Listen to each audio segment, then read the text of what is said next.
Bostonian is Matt Perrault. This is our city. The book is Dave Sharapan. Pay him.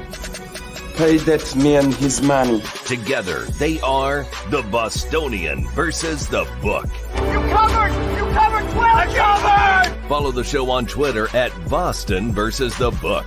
How do you like them apples? Bringing you the best insight on sports betting news, Matt and Dave's daily picks, and an entertaining and unfiltered dive into the sports betting industry.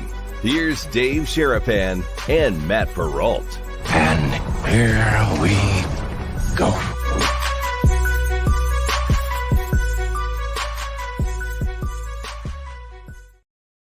It's time to Whale Watch, boys and girls. How are you? Welcome into a Whale Watch Wednesday, presented by Sporttrade. Alex Kane joining us momentarily. Dave Sharapan, Matt Perrault. We are live on YouTube at Boston versus the book. Same on X, replayed on SportsGrid TV and on SiriusXM, channel 159. Thank you for being here. You guys who are watching late night, we appreciate you. Our boy in Memphis, what's up? How are you? Thank you for being a part of the Brigade. Thank you for being a recruit. If you guys are on Twitter X and you're watching on SportsGrid late night, send us a message at Boston versus the book. We'll write you back. Thank you for being here, everybody. Alex Kane will join us. We got a big announcement, Dave. It's a big day today. We got a lot of cool stuff happening today. How are you on this Wednesday? It is a big day. We got a couple people. I wanted to definitely shout out, who was that in Memphis? That's Tony Bounds in Memphis. Tagged us last night. Watches the show, told us, you know, you guys are the best. You guys are the best. I mean, we appreciate it right back at you. Thank you for that. Shout out Rainmaker Lou. We're going to hook up with him either later tonight or first thing tomorrow. Birthday parlay ticket. He sent me a birthday ticket. Yeah. He's got a big birthday parlay going. He does. He sent me the same text with a bet it or book it. I'm like, that's like, wow, that's cool. When people are sending us tickets and going bet it or book it. One of the segments we do on the show here. It's good to know people are watching the show. If we don't know you're watching the show, hit the like button, hit the subscribe button, get in the chat live. A lot of things happening. Big announcement today. We get the big red on. Alex Kane is going to come on from Sporttrade. We love Alex, and you know we love Sporttrade. We got big announcements, things to tell people about, just in case they're watching.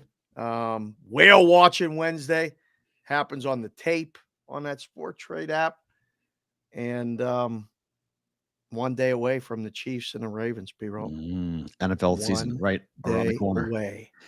Guys, if you are part of the Brigade proxy service and you're going to use the games on Thursday, okay, if you're in the millions or Survivor, remember, tomorrow is a deadline. You got to put all 5 picks in if you're going to be part of the Circa Million using that game. I don't recommend using that game, but if you're going to use that game, you got to get all 5 picks in tomorrow. So I know people are waking up going, oh my God, wait.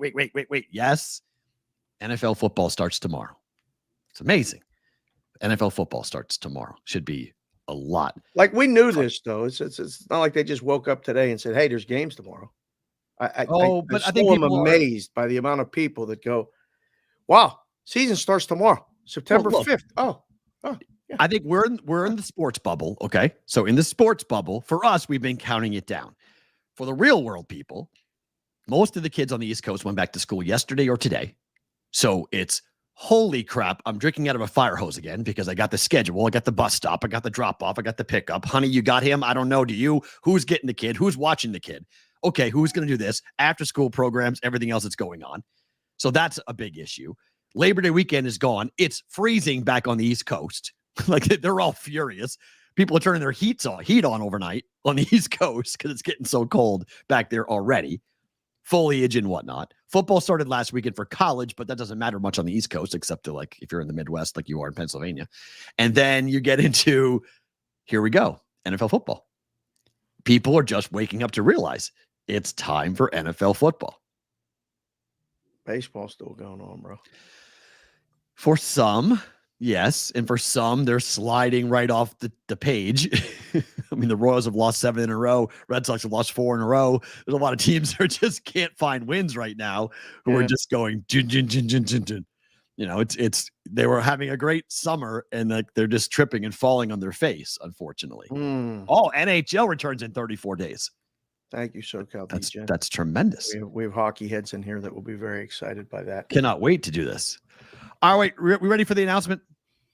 I think so. I mean, we got them ready at the top of the show. We've been talking. fantastic. We've been getting excited. We've been Bring it. fired up for all of it, and it is a Whale Watch Wednesday with our guy Alex Kane. Alex, how are you? I got so many things to ask you, but first and foremost, how are you on this Wednesday?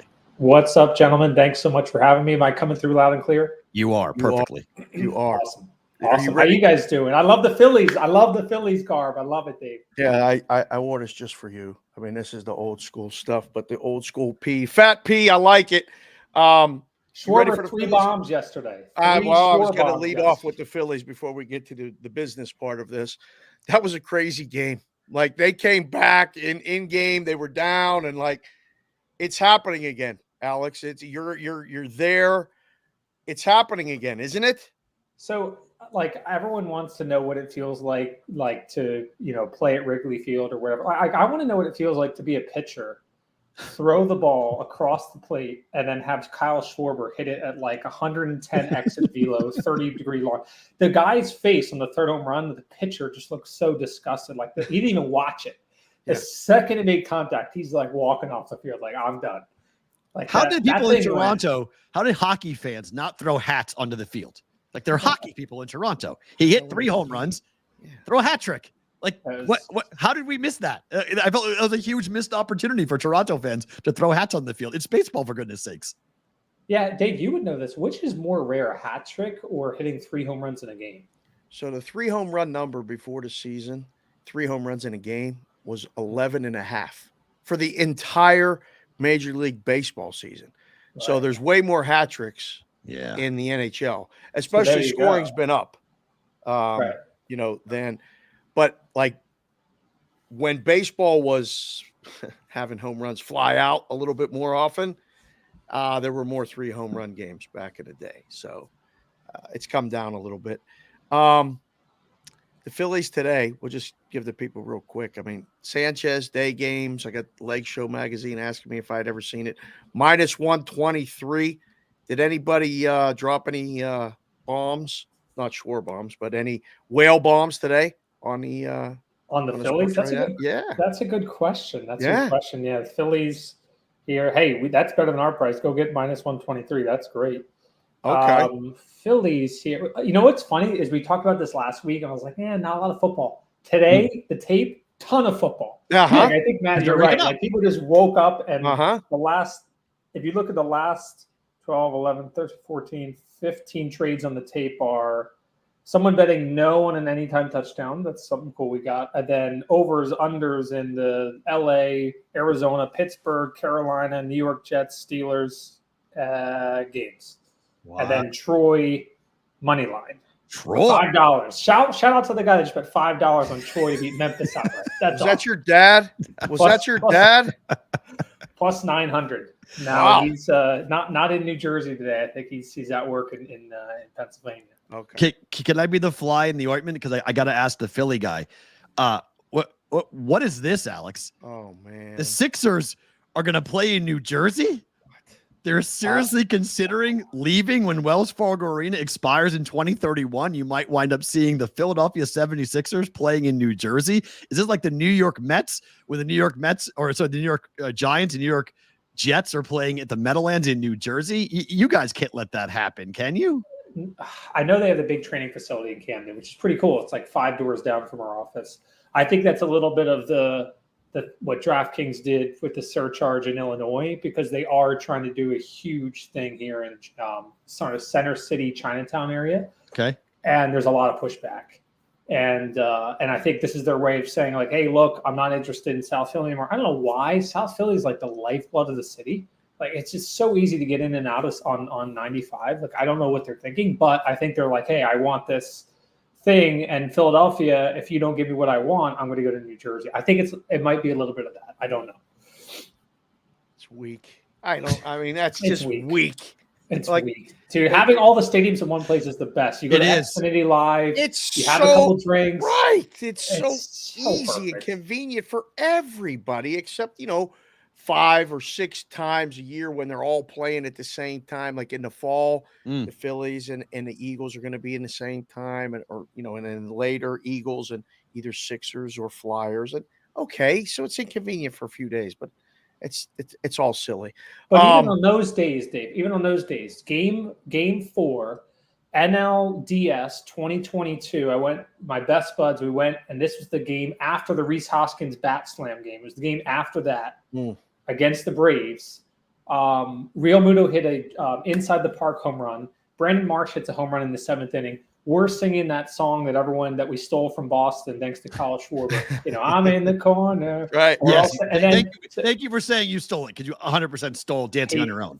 You stole Dancing on Your Own. Yes. We rolled the Braves 3-1. Yes. Then these guys are out there, because the Flyers sucked back then, giving us free Flyers tickets. We go to Xfinity Live, have a couple more beers, go to the Flyers game for free, come back. I didn't Uber back home until 2 a.m, leaving Xfinity Live playing blackjack. Like, that's the fun of the whole thing. You got to have everything there. Like, why would you want to take the Sixers out of that environment? It doesn't make any sense. It's all negotiating tactics, like you said. That's too much.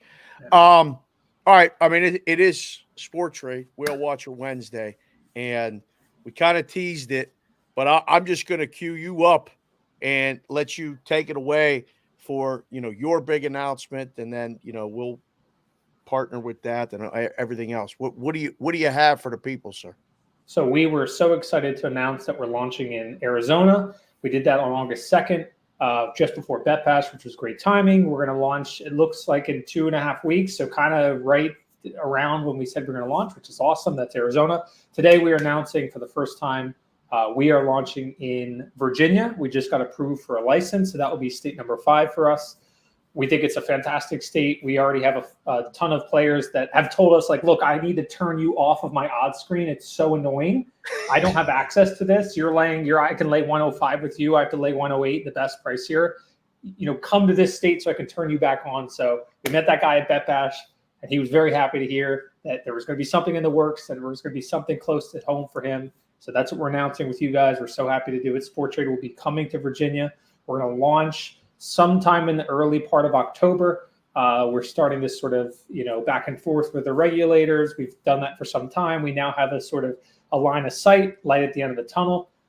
Look, at our team size, to be launching in 2 big states back-to-back months is a huge effort, and all credit goes to the team. And we just can't wait to give this product to customers in the Commonwealth of Virginia. The 2 things you guys are doing, which I think is so brilliant. One, Arizona's a big state. Obviously, it has Phoenix, but we know here in Vegas that it's a quick drive for us. This is a geo-target to get over the Hoover Dam into Arizona is not difficult to do. The same thing, I lived in Virginia.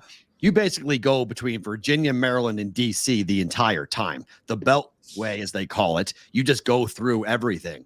Do you guys expect a lot of people from other states, from Maryland and Virginia and even places, surrounding states, North Carolina and whatnot, to come up to Virginia? Because I think that's a huge opportunity for people to come into the state and get an account and bet with you guys. Totally. I think North Carolina is a big opportunity.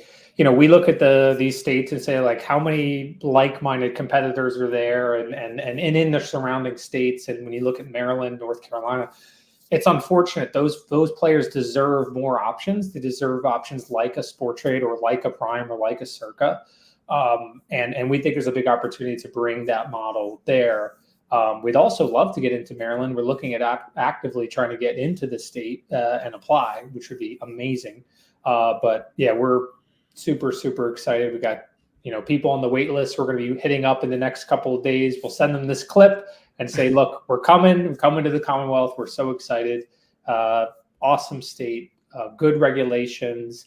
Regulators have been awesome to work with. They just got a new executive director. He's awesome. We're super excited about, launching in the state. So just so people are aware, it's not going to happen tomorrow. It's going to happen hopefully in October at some point. Yep. And everyone's going to ask me, like, are they going to have a brick and mortar? Are they going to have a place in Virginia? Where are you at with that? And like, it's app based, obviously, but yes, people in Jersey go and can deposit money and things like that. Yep. What's the plan for Virginia? And then give the people a little bit of, like, this is a work in progress of about how long have you been trying to, say, yes, we're coming to Virginia? That didn't just happen last week. These talks start 6 months to a year ago, right? And you finally get to the finish line and go. Totally. To answer your first question, we don't have plans to have a land-based presence from like a retail perspective. However, we will be doing an event in October and welcoming players to that. So maybe we can use your guys' platform and remind folks, like when we're live, like, hey, we're going to be here. Maybe there's something more we could do together with that. Right. Just sort of thinking out loud. But that's the plan there. In terms of the process, I just typed in, like, I really want to open source this. And like Huffman's like, nah, like there's a lot of like secret sauce in here. But like the checklist that we do, or anyone does to come into a new state, it's like, I'm looking at it and like, I'm overwhelmed, and like, I know the shit that we're doing. Right. Look, this is Anthony. You've met Anthony. Arpita. Like you met Arpita in Pittsburgh, Dave. This is Huffman. This is countless others that are actually doing the hard work. And it is a lot, right? It's a whole new terms and conditions, whole new privacy policy, whole new house rules, whole new software architecture the hardware architecture has to get approved. And you got to get the servers down in an approved data center. It's a whole new iOS and Android have to go through the approval process and get geo-tested. You've got to get a cybersecurity audit. You need to do, business continuity plans, disaster recovery. There's a lot, it's like kind of launching in a new country. And I think where we're so excited this year is like, this is the first time with Arizona and now Virginia that we're going to be leveraging what we're doing with you guys. We're going to be working with some of the radio partners there and really good at getting the word out that, like, hey, if you want a premium betting experience, like when it comes to NFL, for example, like, look, we've cut the vig in half for pregame. And instant rebets. We have a huge menu of player props. That's like, if you want to bet the second running back receiving yards, like we probably have it. And the in-play experience, we've cut the vig in half there as well. It's mind-boggling, Dave, to think that somebody has to bet -115 on either side of the main game spread at halftime. Come on, we're gonna change the game there. Like we gotta graduate from that. And I know it's not a new concept, right? You used to do that. Like you don't need to offer -115, especially when it's dead ball. The game's at halftime. It's the Thursday night game, Baltimore, Kansas City. Give the players a shot there, and that's what we're going to be doing. So we're excited. And do the handle that you're supposed to do. I mean, you get these opportunities, the standalone primetime games especially. I mean, the handle's just different. Is it any easier the fifth time than it was the first time, Alex, to get through that checklist and stuff? Like, because when you have kids, the first one, you're like, I think I know what I'm doing. I'm not sure I know what I'm doing. And the second one, a little easier. Then after that, once you get to 3, they're kind of just rinse and repeat. But this is number 5 for you. Yep. How's the process been? Like, it's a little smoother, everything good? D-Huff relaxed, everything okay? Yeah, they are smooth operators. Nice. So to take a little MJ there, I think the like when we went to New Jersey, we didn't have a checklist. We're like, all right, well, we have this app and like, what's up?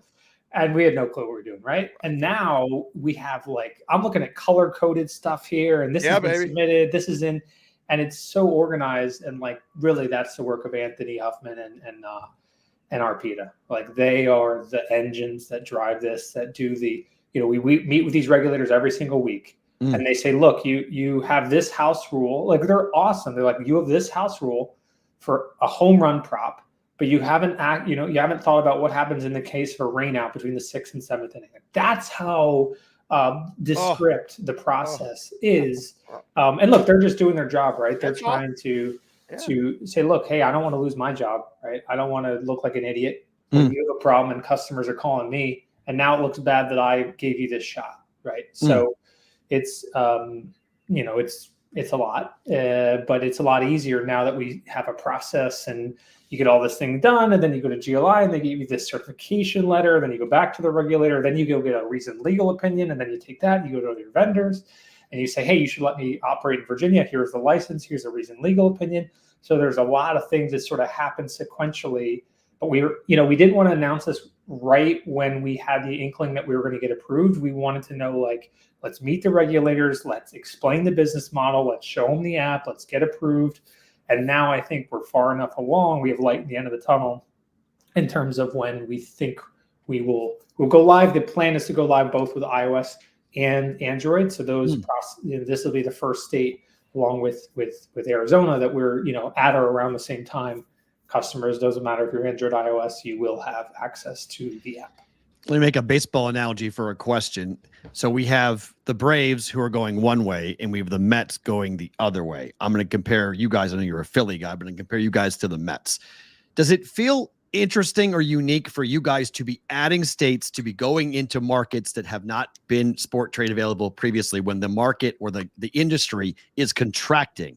You guys are going the opposite way. You're growing when everything else is getting smaller. You guys are getting bigger. Is that a unique place to be for you guys? Very unique. It's something we've believed in. Like, look, we are not doing that business model. When you think about the business model of, competing with the bigs and having that exact same menu, you're no longer competing on product. So that's not a differentiator. You have to compete in other areas. And so what we've seen is these companies come in and they might do $10, $20 million of revenue in the first year in a given state. But on average, we're seeing that 3 times that is being given away in free money. So unless you have 60 million, less the 20 after tax is like 10. So unless you have 50 million just on marketing, that approach is gone. And so what we've seen is the companies that have said, well, I had $50 million the first year, but I didn't have it for the next 3 years. And by the way, not for the next 10 states. They've said, I don't have that thing. Like, you open up these apps, like, what's the thing? Sporttrade's job is to show that there's a big enough market for people that care about premium experience, great prices, near instant bet acceptance. How annoying is it when you go to place that bet, you get a 5-second bet delay, you're like, come on, and then the odds change and then the bet's rejected. If we think there's enough players out there that hate that so much that if they learn about something, they're like, you know what, I see a price -108, I want it, I got it. Oh no, by the way, that $100 bet I just placed, it's worth 97 and not 82. That's a lot better of an experience. That's what I'm looking for. So our challenge is can we prove there's enough of a market that wants this premium betting experience? And all the while we're increasing the menu, we're giving players more to bet, we're working on new products, we're sort of building the plane, flying the plane, and then selling the tickets to the next plane ride at the same time. So it's very thrilling, I would say. What's in store for football as far as something new or something exciting that you want to tell at least our audience about and everyone else that listens and watches later? It does start tomorrow. All these people that we've talked to, meetings and stuff, they're like, hey, when football starts, it's tomorrow. It's here. Chiefs and Ravens. It's here. And so you guys are prepared. You have been all the way up to this point. What's new on the app? Yeah, I mean, we did player props last year in the postseason, and I think people have looked at our model and said, well, it's gonna be really hard for them to expand the menu. And this year, just working with the trading teams, we've got. I mean, if I look at the app right now for tomorrow's game, we have touchdowns. We're going to add probably first touchdown scorer and 2+ touchdowns to that. We have. You want to bet Lamar Jackson passing touchdowns, passing yards, and it's not just one, what we call strike. It's not just the 50-50. You can bet the alts, and you can take the over or the under. So huge menu of player props. Obviously, we're cutting the vig in half for the main markets, main lines. But then in play, if you're out there and you're like, I don't know about this, just don't even create an account. Just open the app tomorrow at some point and just look at the prices, look at the uptime, and then compare that to your favorite sports book. And you'll be like, dang, they got them beat a good 70-80% of the time. And, in it of itself, I think that's going to create a whole new way to think about sports betting. Of man, if I can get in and get out so quick, I can sort of think about placing in-play bets differently versus sort of I'm just going to place this bet and stick with it. But if the spreads are tight enough, you can actually you know what, I'm going to take, let's say, Baltimore money line here. I think they're going to go on a drive score. And then I'm going to look at that cash out value. And if it's good, I'm going to take it. We know that's not a strategy you can do at other books because the second you place a $100 bet, it's worth 80. So the spread is so wide. You need so much to happen in the game. And even then, it's such a negative EV wager versus Sporttrade. Cashing out is just betting the other side. We don't add any VIC. It's the exact same as if you were to manually do it. So those are where the NFL product is insane. And we'll see what happens. I think, the crazy thing about Sporttrade is kind of it's out there, it's exposed, the tape is there. If we have a bad Sunday, everyone sees it. They're going to say, hey, I didn't see a lot of trades happening. We're sort of putting it all out there. And I think the benefit of that is people are like, wait, yo, player props? This guy just bet no on an anytime touchdown score. Interesting. Okay. Oh wow, I can do that on all the players. So I think there's obviously a negative to it, but there's a positive to having the tape out there as well, and that is, shit, I didn't even know Sporttrade had this market. Or someone's got $10,000 down at this price. What? Yeah, it's very transparency. Cool. That's been the word that I think a lot of people have asked me about with you guys, and I'm like, guys, it's all right there. Like, you can see what they're doing, how they're doing it, and the prices. Just shop around, and like you think it's 70 to 80% that you'll be better than most people's favorite sportsbook. I think in terms of if you compare on uptime, you compare on price, I think you'll find that it's in that. And, I really want to, then that's one thing. The next thing is like, are we going to show at halftime that someone got a $2,000, $5,000, $10,000 bet down? And was that at a better price than everywhere else in the market? Because now we're able to sort of prove that. It's like, hey, it's not just great prices. People are betting into these. They're getting, good amounts down. They can instantly rebet it, these sort of things. So, it's just putting one foot in front of the other. And I think the big difference over year, that's why we built the tape. We sort of sat there last September, October, like, dang, there's a lot of trades happening, but the world doesn't know about it.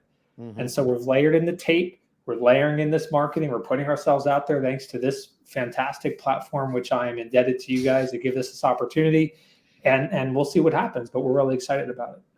Question from the Brigade about live college football betting. Do you guys have plans to make college football live betting at some point in this season? Yes, we had a pretty insane live experience last year. It was really, really good. We're working through some game state data stuff. Okay. College is different. That the big guys don't give you. It's just a different atmosphere. Like someone has a partnership with the NFL, someone has a partnership with the NBA.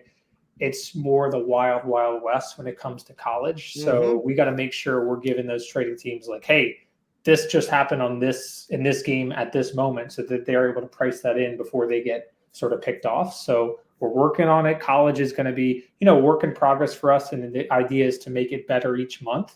And the goal is to get it to the point where it's probably never going to be as good as the NFL, but get it to that point where you're still getting better prices, near instant bet acceptance, those sort of things.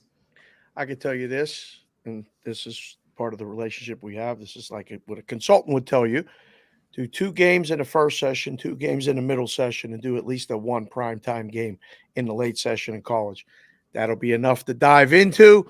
You don't need to do those off-brand games, Alex. Tell the trading team, sleep well. Don't worry about that crap, because you're just going to get picked off. And if you offer the right thing, that noon game, that I guess 3:30 game, it's 12:30 Pacific, and then 5 o'clock Pacific, there's 1 or 2 monsters. It'll be enough handle. Just go that route. Last one for me. There's another football game, not only on Thursday, but also on Friday. And it involves a team in your city, and they're playing in Brazil. I'll still not figure out how. Green Bay and Philadelphia seems like a really big game, and they went and put it in Brazil. That's fine. What's the buzz? And I know you're in Phillies baseball mode. Yep. Eagles winning, you think, on Friday? Like the numbers kind of moving. There's factions on both sides. Yeah. I don't really have a strong lean either way myself. What do you feel? I'm looking at all right, this price is. We have minus 133 on the Eagles, plus 120 on the Packers. On the money line? That's the money line, yep. As we get closer, I'm really hoping we can deliver what we've done for baseball, where you can get a 10-cent line, an 8-cent line. We're working on it, 1 foot in front of the other. I think it's going to be – the big question is Jordan Love to me. He really came out of his shell, right, at the end of last year. And what's that going to look like this year? And then the Eagles issue is what's the deal on defense? So, yeah, I'm excited to watch the Phillies, to watch the Eagles again. Look, you know where my head is. I know. So, I plan on watching the game. I think it's going to be wonderful. But there's something about Philadelphia, even 2007, 2008, when the Phillies started playing well again, like the Eagles were like, look, we're playing at 1. This is when we were playing the Rockies in the NLDS in 2007. He's like, look, we're going to win at 1, and the Phillies are going to take care of their business at 4. And that was Donovan McNabb. Like, there's how many cities do you get that in where like a football team will reference? Like, because they just know in Philadelphia, like, we just live sports. So I think November I'm going to be more in, I think, Eagles mode, but I'm still going to be watching every game. If you guys missed it, Sporttrade is coming to Virginia, guys. It will be launching. Stay tuned for the actual launch date. Arizona goes first. Virginia will go second, but that is a huge announcement. Go and download the tape right now so you guys can see everything. If you're in Virginia, Maryland, D.C., you guys can get a chance to take a look at what Sporttrade can do and what it is doing as they post all the plays on the tape. You can go and follow the Whale Watch account as well when they post all the big plays, because there are many of them, big plays that happen all the time. Good stuff. Alex, thank you for the time. We appreciate you coming on. We'll get with you next week. Thanks for being a part of this, and thank you for being a part of the Brigade. Thank you. Thank you, guys. That is the one. Alex. Good job, baby. Want to know Alex Kane joining us here on the Bostonian versus the Book. Good to get him on the show. Let me fix that. Sorry, fix that and switch it. And there we go. I like that 3 box, 2 Gotta up, move 1 everything down, all around. like Sporttrade coming to Virginia. Good stuff there. Thank you to Alex. We appreciate him for sure for doing that with us and making the announcement on BVB. That's the first time we've broken news like that for a sports book to have a state. And as someone who lived in Virginia in my life, I can tell you this is really cool. I lived in Charlottesville in Northern Virginia for a year and a half. And I told this to Alex off the air, but like, if I retire anywhere, I will retire to the Northern Virginia area. Like that is, you get all 4 seasons. Mm-hmm. You get a ton of culture. You get incredible international flavor. You get a ton of things to do, both sports and international and political. And it's such a cool place to live. And I lived in Old Town Alexandria, which is one of the most beautiful places in the country. It's very similar to places in Boston. The history is incredible for our country. And I'm a guy who loves history and loves energy around that. So awesome to see that. I would love maybe con Alex into getting us to come all out there to their event in October, because Virginia in October is gorgeous. Gorgeous. Mikey Awesome and Ryan Andrew Fletcher are already planning our triumphant return to Virginia and trying to partner. And, that would be fun. Love it. I would love it. I haven't been back to DC. Ooh, it's been a while. It's been a long time since I was last actually physically in DC. Probably 10 years since I've been back in DC, and I've been back in Northern Virginia in the Triangle area. I haven't been back there for a long time, and it's such a cool place, cool part of the country. And like I mentioned, if you're in Maryland and DC, you guys know how much time you spend in Northern Virginia. You just drive through it's just how you get there. You just drive around different parts. It's 3 states, but it really isn't. It's just like one region. They're all it's kind of like New England in that way, where like if you live in Northern Mass, you go to New Hampshire back and forth like crazy. So very, very cool. Very happy for the guys at Sporttrade. Congrats on that. And thank you for making that announcement here with us today on a Whale Watch Wednesday. Okay. Picking up on a topic from yesterday, Dave. I did not even put this in the rundown because I want your real honest reaction to this. So yesterday on the show, we had this fun announcement that a guy said that he was supposed to eat dog poop if Florida State lost to BC. Right. They did lose to BC. Right. So because we live in the internet age where everybody's after some type of publicity, right, and attention, right, a man has decided to go, I'm going to one-up the man who says he was supposed to eat dog poop. He's going to eat human poop. If the Dallas Cowboys do not win the Super Bowl, this individual is going to live stream eating human feces. Live stream. Are you going to watch that? So the question is for you, Dave, which is worse, having to eat dog or human feces? Which one is worse? Well, I mean, the guy at least had a shot of not eating the dog poop by having Florida State at home as a 16-point favorite. This guy's got to eat real live people shit as soon as the Cowboys get eliminated in November, make the playoffs. This is one of the dumbest things. I mean, this guy kind of sounds like he wants to. Corbin is right again. This guy wants to eat shit on a live stream. I don't even know what to say. Like, why involve the Cowboys? Just tell everybody you're going to go eat some feces, some poop, some crap, and go do it. And That's stream it. Silly. He's going to stream it. What in the world? For attention. Doing? This is ridiculous. I mean, it's the guy's, what's his name? Jordan Gannett? Yes, Gannett? Jordan Gannett is his name. Yeah. Jordan, listen, we got to have a talk, bro. Like, that's just something somebody's got to ask Jordan, like, you really that hungry? I mean, we get you, human poop. For attention. That's what he wants. Is he in Texas? I don't know, but if you're a Cowboy fan, like, the chances of that happening is, like, just go bet it. Like, if you're that sure about it, just go bet it. Like, that's why gambling was invented. Just if you're so confident, like, don't make a bet like that you have to do something that disgusting. Then the number of things that can go wrong with you doing that are high. Disease, infection, being sick. No thanks. I mean, it's an instant gets. I'm getting queasy nasty. Right now thinking it's about nasty. it. It's absolutely nasty. What happened last night?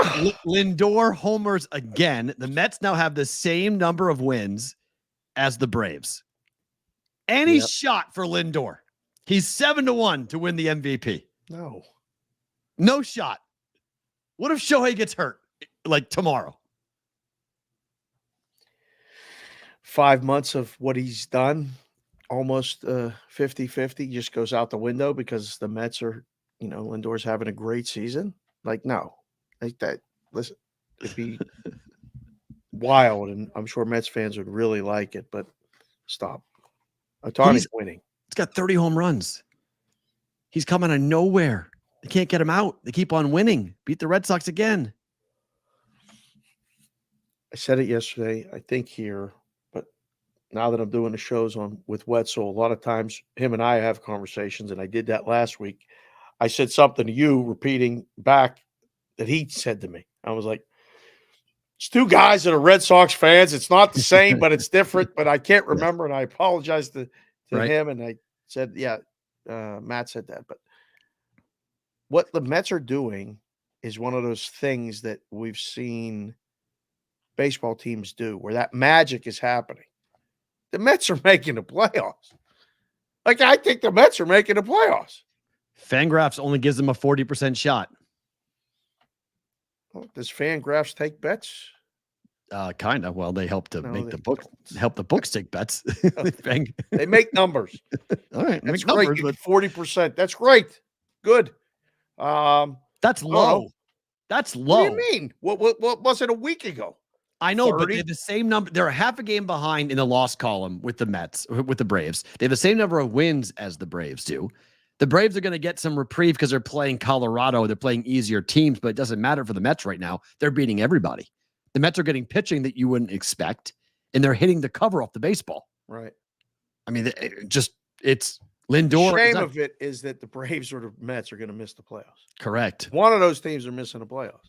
And because of what happened with the National League West, which was somewhat unforeseen, but because the Padres and the Diamondbacks became nuclear hot. They just don't lose. They don't lose. They just keep on beating everybody. It's unbelievable that, I mean, they can't make up the ground on them at all because the Diamondbacks win every night. The Padres win every night. I mean, Sale was electric yesterday. He pitched great. The Mets keep, doing what they're doing. One of those teams isn't making it. I don't know. Ask the chat. I mean, do you think we'll get more than the 40%? Mets make the playoffs? Yes or no? Oh, that's a good question. Right? Mets make the playoffs? Yes or no? Get in the chat right now. Again, if you watch the show and you like the show, please hit the like button at some point while you're here watching the show. And if you're watching it back on the replay, go back and hit the like button.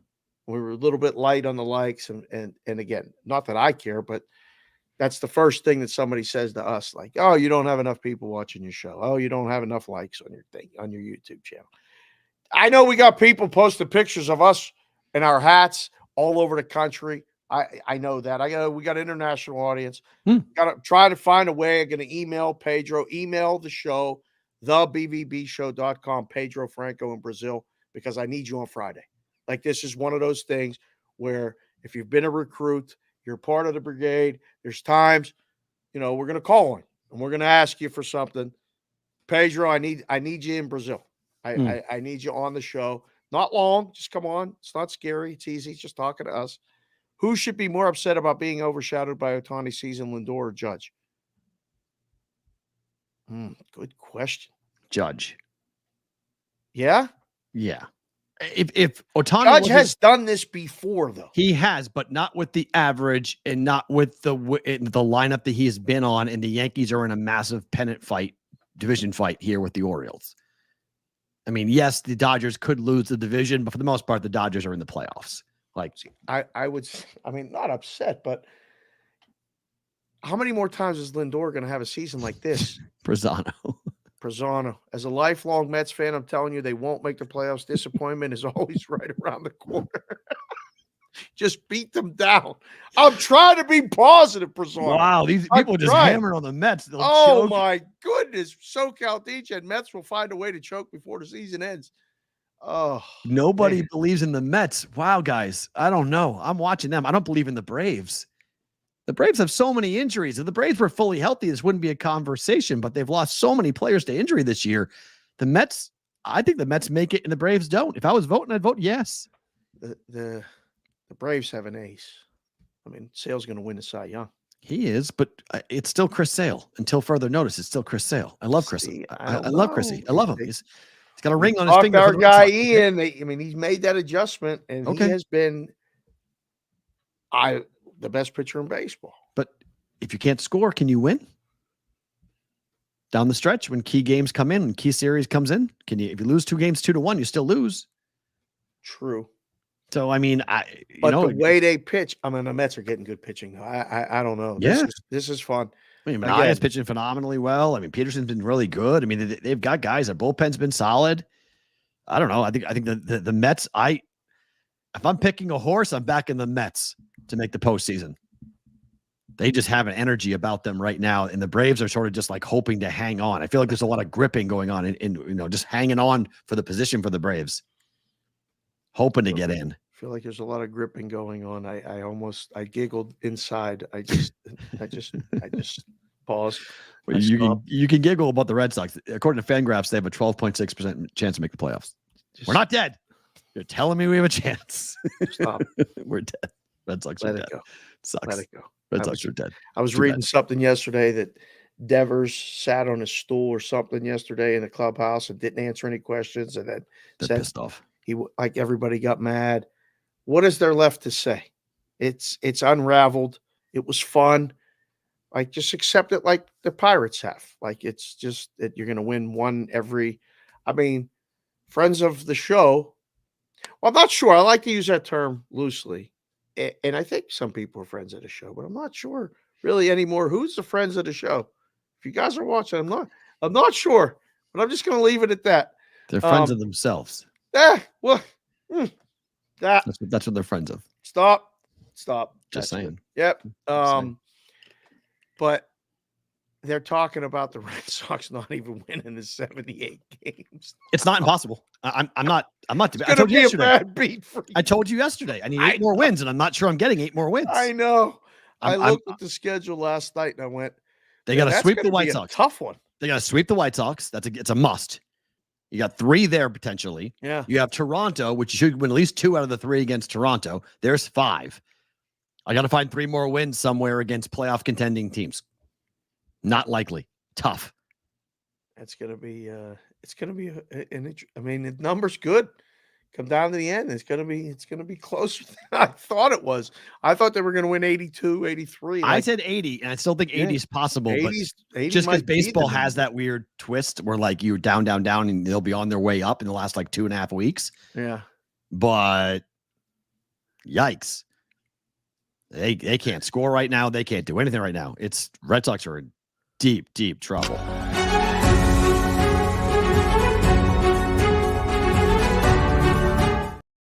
All right, time for Ohtani Watch. Standing ovation. Is it a standing ovation if half the audience is your own fan base? Because he goes back to Anaheim. There were 44,000 people there, and more than half were Dodger fans. They gave him a standing ovation. Welcome back to Anaheim. But it was like, I thought it was a little bit disingenuous because I was like, well, I mean, half the audience is Dodger fans. Like, these are not Angel fans. These are Dodger fans. I don't know. Like, that's a long trip in traffic between anywhere close to Dodger. If you can't get to Chavez Ravine, if you can't get to a Dodger game, if you live in Orange County, going to an Anaheim game is you just wait for the Dodgers to play against the Angels and go there. True. No, that was fun. That was there's still something about, for me, watching it was a competitive game, and then Mookie hits the home run. We were out to dinner. That's going to be my favorite thing about today. But I just laughed, and Kendall was near me. She's like, "What are you laughing about?" I'm like, "The Dodgers win every day too." Like, right when I was watching the Diamondbacks, ended up holding on against the Giants. Then the Dodgers won in extra innings, and I was just like, this West Coast baseball is unbelievable. This season, yeah, it's great this year. It's been tremendous. And then last night, we saw a rookie throw 105.5 miles per hour. What was that? I mean, this is 100. This is the third fastest pitch ever thrown in the StatCast era. Only Aroldis Chapman has thrown a pitch harder than 105 miles per hour. So there's a buzz in the baseball community that they're measuring it. They used to hold the radar gun and aim it at home plate. Okay. And now they're doing it where they're doing it at the pitcher's hand. So out of his hand. So Ben Joyce's pitch out of the hand was 105. Well, obviously, yeah. So now it's faster. What does it matter? That makes no sense. Why would you have it out of the hand? It matters is what's going at the plate. What does the hitter hit? I don't care what the guy throws out of his hand. That's dumb. That's what they're doing. Well, so I follow a lot of guys who are really lifelong baseball lifers, like coaches and stuff, always trying to get ideas.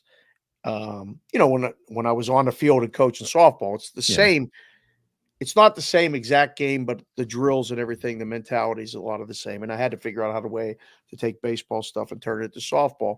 Okay. So I follow a lot of these guys, and there's a buzz of what has been the way stuff is being measured with the exit velo and the importance of it and non-importance of it, the way it's being taught, and also with people throwing and how arms are getting really beat up very young because everybody's trying now to get that number. It's just like the book. It's so many analogies, but you get a certain number, you get more looks. So if you throw this number at this age, you're going to be like, and so everybody's throwing faster. So I just was reading a thread this week. They've changed the way everybody's not all throwing that much harder. The top has gone up because they're aiming the gun at the hand instead of at the plate. Isn't Mikey right here? Yeah. Isn't it arm speed versus ball speed? I would think so. I don't know. So are we like, that's with golf, right? Like exit velo, ball off the club face. That's what you go ahead when you have a ball speed. That's where they say your ball speed is when it comes off the face. But it's also your swing speed. So there's two different numbers there with golf. One is swing, like how hard are you swinging? And the other is how hard is the ball coming off the club face? Right. So this should be two different numbers. How hard is the arm throwing? And then what the ball does. Again, I don't understand that at all. That makes, because the idea is what is the pitcher seeing? Or sorry, excuse me, what is the hitter seeing from the pitcher? Right. So if it's 105, 60 feet away from me, well, I don't care what it is. I want to know what it is when it gets to me. Right. How fast is that baseball going? Correct. I think that's the way it's always been measured, and now they've changed it. So that makes no sense. Wow, no that's weird. Rookie Wyatt Langford of Texas hit a grand slam walk-off to beat the Yankees last night. Yeah. Clay Holmes blows his 11th save of the year. That's the most in Major League Baseball. It's a problem. Concerning for the Yankees? Yes. I mean, walk-off grand slam for a rookie is pretty impressive. Yankee fans, Yankee people that have bets on the Yankees, this has to turn your stomach like not as bad as a guy eating human poop. I still can't get that out of my head. I'm actually aggravated that you told me that, because I'm going to ask my wife later, you hear about this? Because she probably hasn't yet. This got to be one of those things that you talk about now, and then you get to October, and he's going to come in a one-run game. Yep. And blow it. And they're going to mention this stat. You can't fix this now, can you? If you're the Yankees, you can't. What are you going to do? Put someone else in as the closer and go, Clay, look, man, it's been a hell of a season. You've had a rough time, but like, we got to get somebody else in here for October. I mean, they're not going to do that. Nope. I don't know. Danger. The company that Langford is in is pretty impressive. According to ESPN Stats and Information, Langford, one of the bright spots for a really tough season for Texas, second player in Major League Baseball history to hit for a cycle, an inside the park home run, and a grand slam walk-off in the same year. Jackie Robinson did it in 1948. See, if you want to know why baseball is beautiful, if you want to know why the game is so popular and so cool, sorry, Will, but that is fucking amazing. That a kid, a rookie, comes up and does something that we haven't seen since 1948. And that one player, one season, one time, in a game that we have played since the 1890s, 162 games get played now every season in Major League Baseball. There are 30 teams that play that many games, plus the playoffs. We haven't seen this but one time. One time. One person. One athlete. Jackie Robinson in 1948, which very few of us were alive. If any of us watching or talking in this show right now were alive to see that when Jackie Robinson did that in 1948. I mean, this is why the game, if you're not romantic about baseball, I'm sorry, like, that's just baseball, bro. That's just the cool thing about this game, that you can go to the ballpark and see something you've never seen before. That nobody's ever seen before. This kid comes up in his first season ever playing in Major League Baseball, does three things that are really hard to do. The cycle is really hard. Inside the park home run is rare as hell. A walk-off grand slam, your teammates have to be on the base pass for you, and you got to be put in that place to be able to do it. Yeah. And this kid just did it. It's fantastic. It's amazing. It's just baseball's awesome. We're never getting off late night. It's fine. We may get off late. I don't know. I don't know what we're doing, but that was good. That was well said. I don't know what else to add other than when you hear it, you see it, and you smell it, you know it. It's great. And I don't know how baseball can make it better. I mean, it is. You don't have to. Leave it alone. Like, just leave it alone. It's like an art gallery. Not everyone goes to art galleries. Some people walk by a painting and they go, that looks like a finger painting from a kid. Some people walk by and go, that's a Monet. Oh my God, I'll give you 10 million for that. Like, everything doesn't have to be for everybody. You don't have to appeal to the world. Everybody has different opinions and different tastes. Some people like baseball. Some people think it's like watching paint dry. That's fine. I'm sure there's certain things other people like that I can't stand. Like, I don't watch wrestling. I think WWE is stupid. You guys may love it. That's fine. You guys may love it. I think it's dumb. I think it's a male soap opera that I don't watch soap operas, period. So I don't really need to watch that. That's okay. You don't have to have everything for everybody. We all can have different opinions. That's what makes the world work. That's what makes life beautiful. Different opinions, different things to choose from. And yet baseball is so hell-bent on making it for everybody. And the NFL is the same way right now, unfortunately. They're going down the same path with the kickoff thing and all these rules. Trying to make it for everybody. Yeah. Guess what? Violence is violent. Like, I just wish the world would just accept the idea that violence is violent and that we like violence. And say it's okay to say, I like watching somebody punch another guy in the face. It's fun. It sucks for the guy getting hit, but he's choosing to be there and getting paid to do it. So he's not being forced into this. This is not slavery. We're not making people fight. They're choosing to go into the octagon. They're choosing to go into a boxing ring. Great. Why are we so hell-bent on making everything so perfectly safe and it has to be great? Because I like the kickoffs. They're fun. Human beings at full speed crashing into each other. Is it dangerous? Yeah. Are we paying the players to do it? Yes. Why are we so hell-bent on like, the kickoffs? Because a lawsuit that happened back in the day, this NFL, tomorrow night, we're all going to watch the kickoff and go, what the hell is that? What is that? Why are we doing this? What are the rules? There's a flag. I can't onside kick. I got to tell them I'm going to onside kick, but if it hits on the 20 and skits into the end zone, then the ball goes to the 20. If it gets returned, where's it go? Or you tackle him. Well, if it doesn't go out of the end zone, it's the 30. If it's kicked out of the end zone, it starts on the 30. Wait, what? Like, this is going to be so mind-numbing in key situations that I'm serious. I don't know how to bet the NFL when it comes to totals this year. Yeah. I really don't. I looked at the game and I was like, well, that should be a dead under. Game 1 Thursday should be a dead under. Yep. I can't bet it. Nope. I can't bet it. It's impossible to bet it. You can bet it in game if you like. Yeah, but even with the kickoffs, though. Taking a pregame stab at this stuff. I've been saying it for years, and a lot of people like to tell me that I don't know what I'm talking about. That's fine. It's okay. But when you watch the NFL, it's getting more hard, more random to actually really feel strongly about it, have an opinion because of the flags, the rule changes. A lot of times it's just the pauses in play. Like it's not there. The flow has changed. And I want to sound like an old head, call me an old head. I don't care.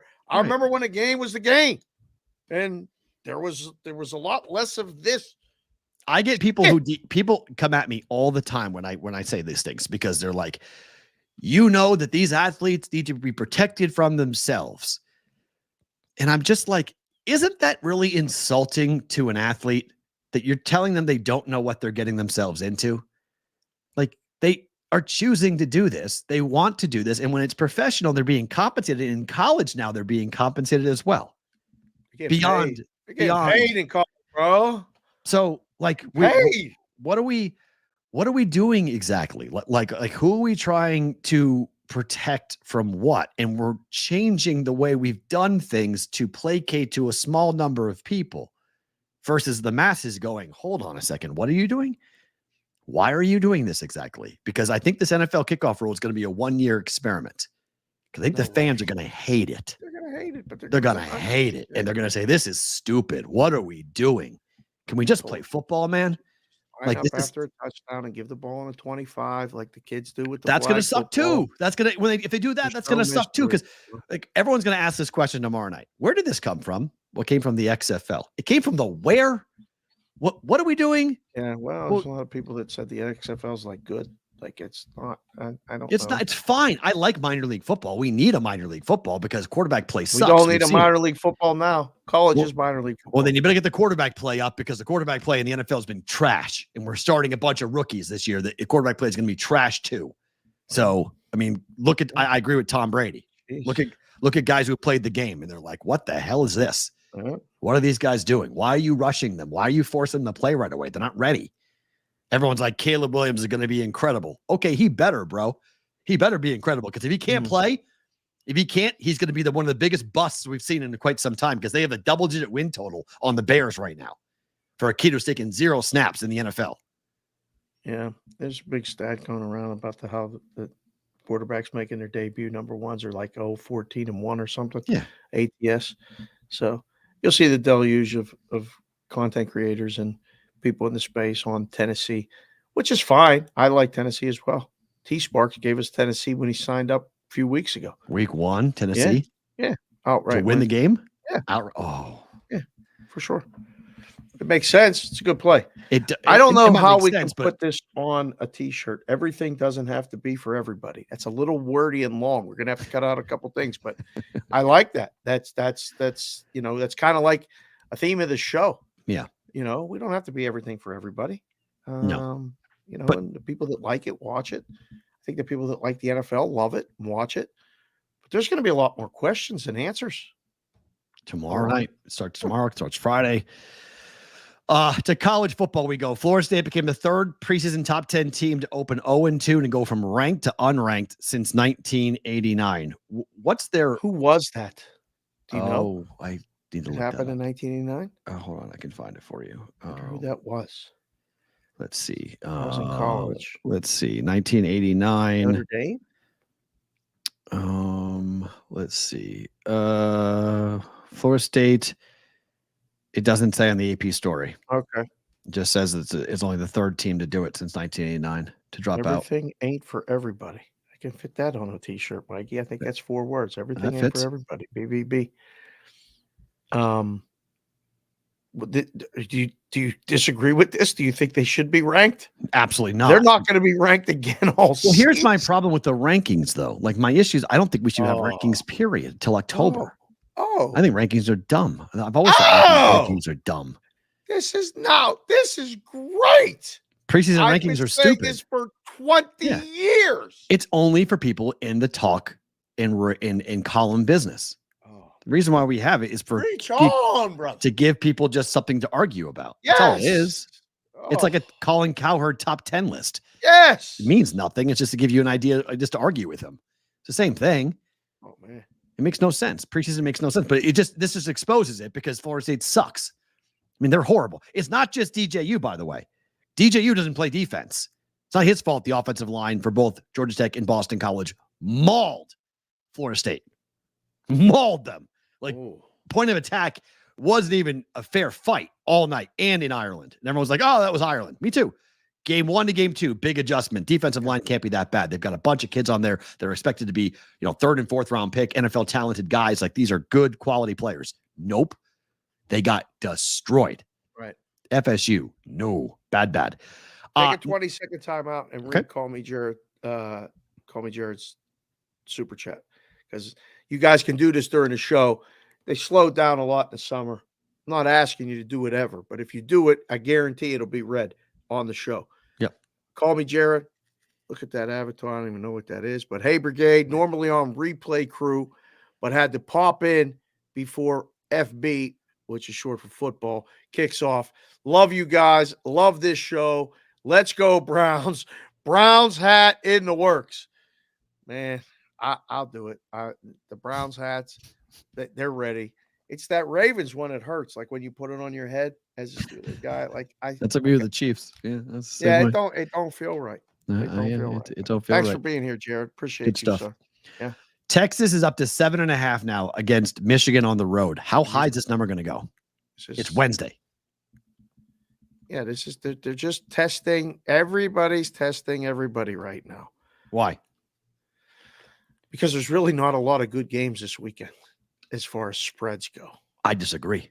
Oh, I disagree. There's big numbers. Oh, no. There's a lot of big numbers. Yeah, but there's a lot of not. There's 5 really good games this weekend. 5? I like weekends like this. Give me 5 good games to watch, and I don't have to really. There's 5 games I want to watch this weekend. This is one of them. Really? We're going to find out a lot about Texas. I mean, Notre Dame, Northern Illinois, 28. Yeah, but that same as week 1, week 2 is always got. But there's some big week 2 games. We'll get to them in a second. There's some really fun week 2 games. 7.5 just seems to be outrageous. No, it makes sense. I think there's so many. There's just a lot of questions about Michigan. Less questions about Texas, so they laid it, but they're not going to go much higher. Okay, because crossing 7 made me go, wow. Okay, it's not as big of a deal in college. But doesn't it run? I mean, once it crosses 7, can't it run to 10? Won't here. Okay. I'll be surprised if it gets to 9.5. Very surprised. I think 8.5 will be the high water mark, and they'll go, nah, we're taking 8. I mean, this was 3.5. So we're going to have professional syndicate groups with 3.5 in the high. So you're going to have 3.5, and you're going to have 8.5. You're going to have a built-in pregame middle. That's what they're trying to avoid. Books are trying to avoid that. And that number 3.5 was a little light. Oh, feather light. Yeah, it was feather light. It came in and buried on that. That number ran. Yeah. Texas is going to look. I think we're going to find out a lot about Quinn Ewers and a lot about how good Texas is because they're number 3 in the country. They're going to have their hands full taking on, obviously, the Bamas and the Texases. But this is the road game. This is the game everyone circled. Right. Where's Texas? If they go in there and they take apart Michigan, 1, Michigan is going to have a tough time without Harbaugh. And 2, Texas very well might be for real. And they may be a really, really fun team. I'm telling you, I'm giving you a game to watch, Dave. Nebraska, Colorado. This will be good. This will be good. This will be good. This is the late window. It's perfect. A war. Yeah. So there's a thing called Iowa nice and Nebraska nice. And there's a thing going around social media right now for Husker fans to pause Nebraska nice for this week. Why? Because they want them to be assholes to Buffalo fans coming to Lincoln. Oh, wow. Really? They want them to be, because I guess the experience of going there last year was really rough. This is an old school rivalry. This is a Big Eight rivalry. It was rough for Nebraska fans going to Colorado last year. Yeah. Well, I mean, you go on the road in college football, you have to kind of know. I mean, it doesn't have to get like fighting and stupid. At Nebraska, no, it doesn't happen at Nebraska. Nebraska fans are some of the nicest in the entire country. It's fun. I loved the opposing fans when they came to Penn State, but like people took it like it was like, their private property, and people were in trespassing in their private property, and like took it to another level. And I used to look at guys like, what are you doing? You don't need to be a jagoff. Like, just enjoy the game. And if my team wins, I'll say good game. And if your team wins, I'll say good game. Like, I don't know. It doesn't have to be that way. But this will be it's a good rivalry. I mean, this is what? Old school Big 12 rivalry back in the day. Big Eight rivalry. Big Eight. This is old school. This is going back to the old days. This is Johnny Rogers. This is old school Nebraska, Colorado. Like, these two teams and these programs have hated each other for years. And last year, Coach Prime said it's personal. He called this game personal. Oh, that was this game? Okay. That was this game. I remember. Okay. And then he lost. I remember. And now, this year, it's Matt Rule is one of the best coaches in college football. I am incredibly impressed with Matt Rule and what he has done with Nebraska. This guy's for real, blah, blah, blah. Trying to do the other thing. Trying to go the other way. Coach Prime is now doing the respectful thing. Well, because he's a 7-point dog. He's going to Nebraska. He's going to go to Nebraska this time. Different Give story. Give the boys and girls something to vote on here for college football, because they already voted on the Mets making the playoffs. And split. It came pretty close to being 50-50. That was pretty good. 53% said yes. No, 53% said no. 47% said yes. -7 +7. You got Nebraska -7, Colorado +7. Who you taking? It's a good number. Over. That's probably the best bet in the game. I bet over last night. Already? Yep. Okay. It's going to climb. Yeah. Keep it 57.5 at open. It was 59 last night. It's 59.5 at certain books. I think it goes all the way to 61. 7's a great number. Love 7 in a rivalry game. It's awesome. DK's at 7.5 already. Yeah. I would bet Nebraska. If I was going to put money down, it's just difficult to back a freshman quarterback in the biggest game so far this season in week 2. Dylan Raiola played well, but it was against UTEP. So, come on. I don't know how I could really judge. But Colorado's defense is trash. I mean, it was trash last year. It's trash this year. So, I mean, and then I think Hunter's going to put up big numbers like he did against North Dakota State. I don't buy that the Black Shirts have anybody that can really contend Sanders or Hunter. So I think that they'll move the football and put up. I mean, they scored 36 points last year on Nebraska. They'll score something similar this time around. So the Huskers are going to have to put a big deal. Yeah, I agree, Joel. It'll have to outscore teams. Bet the over. Bet the over. Old school rivalry. I compare this to games I've seen in the past between Colorado and Big 12. This is like 45-40. This is the team who had the ball last. No defense gets played in this game. See, I mean, I go back to the Cordell days of Colorado. I always rooted for Colorado in this. I still mad about Nebraska winning at 93. It's amazing because I'm called a Husker hater, and I want Nebraska to win this game. Yeah. I hope they smack them. You hope Nebraska smacks Colorado? Let me see. Is this the game in the late night window? What's the other 4:30 game? Houston. And if that's the case, it's even more bad news because they're going to be blasted drunk. Husker fans are going to be loaded going into that game. This is. I mean, Kansas, Illinois is a good game. Interesting game. I'll bet that game. I'll play on that game. But that's this is really the game in the late window. Huh. Wow.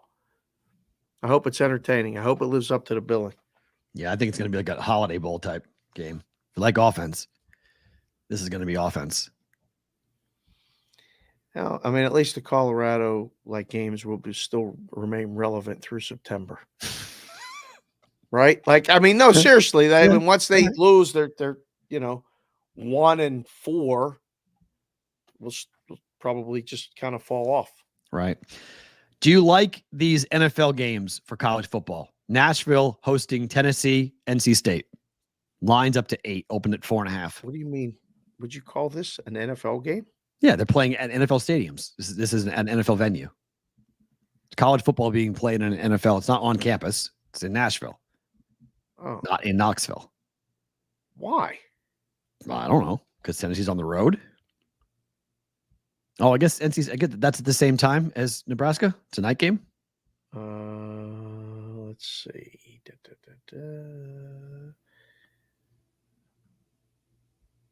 I can't find it on the rotation. That's fine. I think it's probably right. NC State nearly lost to Western Carolina. Tennessee routed their opponent in week 1. Let's see. I just got the sheets and I got the rotations. I can't find it. I don't know. Oh, write-in game. Tennessee, NC State. Is this a makeup game? No, but they moved. It's at Charlotte. Yeah. Yeah. The books. Oh, that was in Nashville.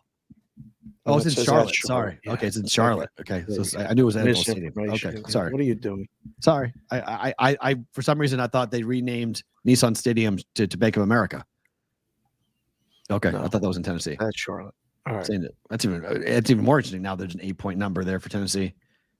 Wow. Why, you think it should be more? No, less. Surprised. NC State's got a lot of buzz to them.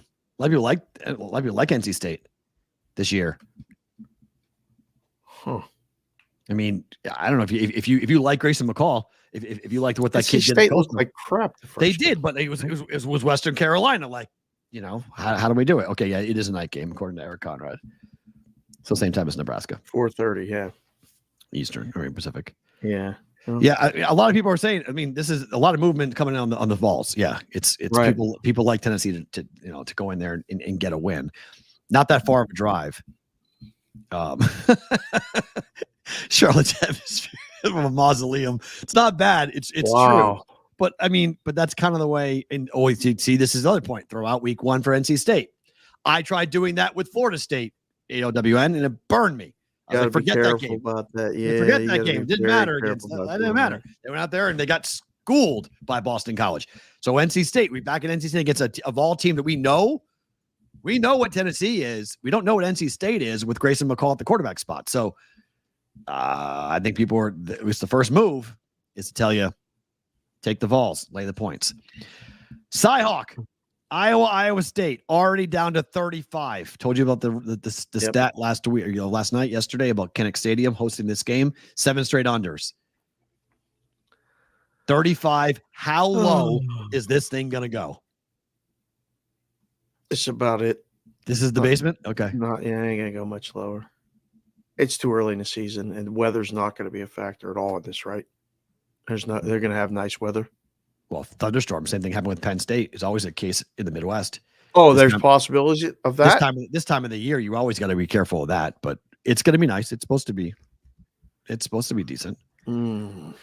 Let's see. For Saturday, 70 degrees, low of 45.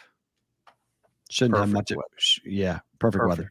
Yep, no wind, low humidity. Yeah. I don't know. It's a new era of Iowa football, baby. I mean, my gosh, because it's funny, but this might push back, though, because Thursday night they got thunderstorms. So they got heat all around it. Monday will be 83, Tuesday 87, Wednesday 89. So you got to watch and see how that is Wednesday. No, next Wednesday. Oh. Next Wednesday. I'm talking about going forward. Like tomorrow, there's thunderstorms. Friday, a system comes through, and then it's nice on the other side, and it gets hot again. Okay. So just got to kind of watch and see what's going to happen with that for the game. But right now looks like it's going to be nice. Okay. So no weather concerns for that game. The first thought there is, wow, 17-2 under since 04. Is it that easy? I take the points. Like everything's 2.5 now. There's no more threes. No, it's gone. I think Iowa State's got a good shot to win the game. Right. But I think the under's to play. I think it's a 10-7 final. Over on punts. Good call, JC. Yeah, I don't think either team scores. Oh, man. Both offenses look like crap. I don't blame LO. I don't blame you. Taking money line, I may be on it too. I may take Iowa State to win the game. I'm on season wins for both teams, so I don't care who wins. But might be an under pregame and wait for nothing to happen and watch how fast this thing gets down to like 20 something. This was the first game you and I watched last year when we started the proxy service. This was the game you and I watched together. And this will be our first week doing the proxy service again. We'll watch the game again. Watch Iowa State and see how low this thing's going to go. Where if it gets to like 21, fire on the over. Right. To see if you can, I don't see snooze fest for those people who don't care about the game, Brandon. I agree with you. Snooze fest for non-emotionally connected. But for people who care about it, it's a 4-quarter biting of the nail type of game. Like you're nervous the entire game. Because it never will be a bigger spread, a bigger margin than one score. Most likely, yes, so that is true. It's just it's a white knuckle ride for the fans to see who's going to win it. Because it really doesn't matter for both these teams because they need this non-conference victory if they're going to start talking about getting an at-large bid. Yeah, but it's a rivalry. I mean, both teams, both fan bases, everybody wants it. The coaches want it. Ferentz is back. Yes, Ferentz is back. Yes. 1 game suspension. That's why the under's even a better play because they scored 40 points last week without Daddy around. Everything ain't for everybody. Listen, Iowa State, Iowa is not for everybody. This is perfect. Everything not for everybody. That's good. That one, CBW, good job. Mikey, awesome, good job. We're gonna have to get that on a t-shirt. See what happens with that. People might wear that one. Cyhawk's going to be a lot of fun.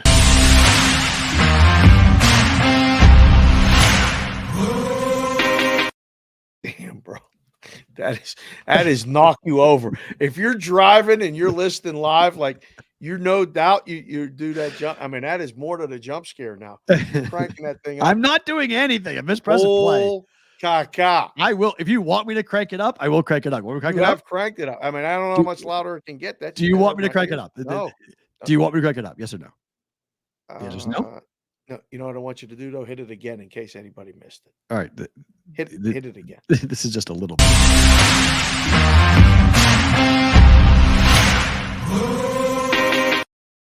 I did crank that up. And that, by the way, that's only at 70%.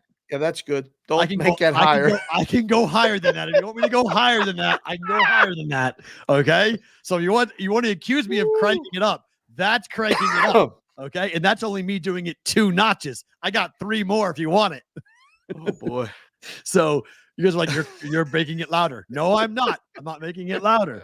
So that's really funny. Oh God, here comes the Iowa folks. It's little brother Super Bowl. Oh no. Here come the Iowa folks. Here we go. Here we go. Speakers loved it. 100% will get the neighbors' attention. Can you take us higher? We need to get to Addison's level. No, we don't. No, we don't. That's Addison's level's his own. Up there, please. If you guys are coming in, these are the final days to come in and be a part of the contest, Westgate's Super Contest or Circa Million Survivor, 702-570-8255 to text us to make an appointment to join the Brigade Proxy Service. Guys, we're down to the nitty gritty here, okay? We're down to like Sweet Lou's in town, going to get him signed up, and then we'll see who else is kicking around. If you guys want to be a part of this, 702-570-8255. I see folks flying in. Like people are flying in Thursday, Friday. So, let's see what happens and how we're going to be doing this. But the bvbshow.com is a way to email us to make an appointment to be a part of the Brigade Proxy Service. The Brigade Proxy Service Pro Football Story of the Day. Our friends at Yahoo Sports making a couple interesting projections and predictions. Let's go with Frank Schwab. I love Charles Robinson, but a couple things are interesting here. We've got Frank saying the Washington Commanders are going to be the biggest surprise of the NFL year. Mm-hmm. And we've got Charles McDonald saying that the first pick overall will be the Washington Commanders. Mm-hmm. It's a pretty big discrepancy, is it not? Yeah, but they don't know each other's predictions. Correct. It's going to be, but I'm saying, isn't it interesting how far off we are? Everyone thinks the Chiefs are in the Super Bowl except for Charles. He has the Jets in the Super Bowl for Frank Schwab. Sorry, Frank Schwab. Are the Jets going to the Super Bowl? I don't think so. Jets in New Orleans against the Lions. Jets are going to the Super Bowl? I do not. Yeah, come on. I am not of the, but 2 people like the Lions, 4 like the Chiefs, Eagles, Chiefs, Charles Robinson, Eagles back to the Super Bowl, and then a rematch of last year, Niners, Chiefs. Would you want to see a rematch between Niners and Chiefs? Man, I'm done with Niners and Chiefs. I am too. I don't. I'm just, I don't want to see that at all. I saw it. It was good. Don't get me wrong. Went to overtime. It was good. But no, I don't. I don't know who I want to see. I want to see the Lions. Okay. I think that would be fun. I'd sign up. Sure. Be fun. That'd be the team for me. Because you know this, okay? Like, I'm just telling you, we're going to New Orleans. So we're going back to the Super Bowl. We have to go to New Orleans. We better still have the show by then. That's my first order of business. We better still have the show by then. You talking? What are you I'm talking just about? saying we better still have the show by then. Why wouldn't we still have the show in February? I don't know. Anything can happen between now and then. I don't think it can happen. Are you getting hit by a bus anytime soon? No, absolutely not. No, but I want to make sure we're secure and everything and have the show. But I would love to go to New Orleans and have it be overtaken by Lions fans. Oh my, that'd be fun. I was rooting for that last year here. Have you been to New Orleans? Never. Oh my. So you're going to see New Orleans for a Super Bowl. So you're going to see Bourbon Street. I've seen New Orleans for big time bowl games. I've seen them for big time games. Bourbon Street becomes the craziest place on planet Earth when there's a major event down there. Because you want to talk about taking over a city? Lions Blue will be everywhere. You will see it up and down Bourbon Street. It'll be wild. But it is the single greatest eating city in the country is New Orleans, Louisiana. We will. I will see you. We're working. I will see you. I will go. I promise you this. I will be there Sunday. I might be there Saturday, and I will eat until you arrive. And I will just go out and go to restaurant, food, drink until the crazy people arrive, and you won't want to go anywhere near the French Quarter. It'll be absolutely nuts.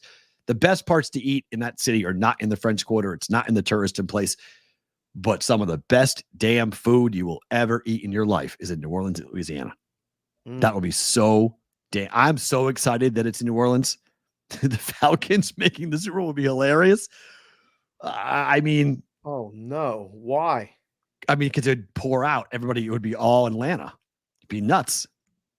See, yeah, Sugar Bowl for New Orleans, insane. San Francisco was here.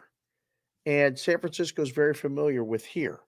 Like, I don't want somebody familiar with the whole routine. Correct. I agree with you. Somebody brand spanking new that it's, I agree. Right. Like, I mean, like we went to LA and we did the Rams in LA. Yeah. And it was kind of like matter of fact, and it was Cincinnati, and there was nobody from Cincinnati around, like in the whole joint. And we were in LA for a week. And then we went to Arizona. Yep. And it was like another home game for us. I mean, we just drove down and, did our thing. And I mean, I got my family there. So, I mean, like I lived there. I knew where everywhere else to go. I mean, remember I told you the story about what happened on Bourbon Street with that certain mattress and that certain people. Yes. Like, yes. There are some things in New Orleans that are like, whoa.